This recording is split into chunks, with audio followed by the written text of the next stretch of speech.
তেলাওয়াতে কালামে বারি তাআলা ও তার সহজ সরল বাংলা অনুবাদ।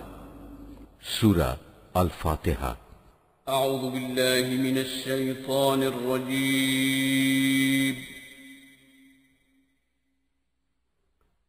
بسم الله الرحمن الرحيم.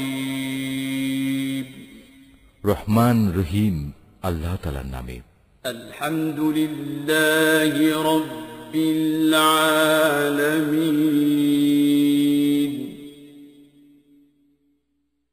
الرحمن الرحيم.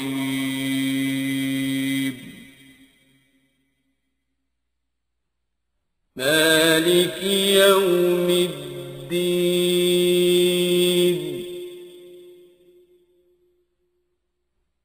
إياك نعبد وإياك نستعين.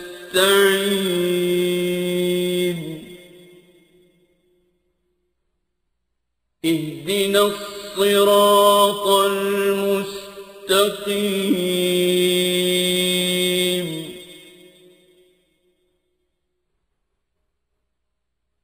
صراط الذين أنعمت عليهم غير المغضوب عليهم ولا الضالين.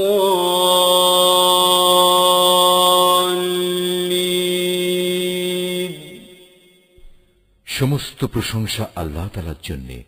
তিনি সৃষ্টিকুলের মালিক। তিনি পরম দয়ালু, অতি মেহেরবান। তিনি বিচার দিনের মালিক। হে মালিক, আমরা তোমারই বন্দেগী করি এবং তোমারই সাহায্য চাই। তুমি আমাদের সরল ও অবিচল পথটি দেখিয়ে দাও।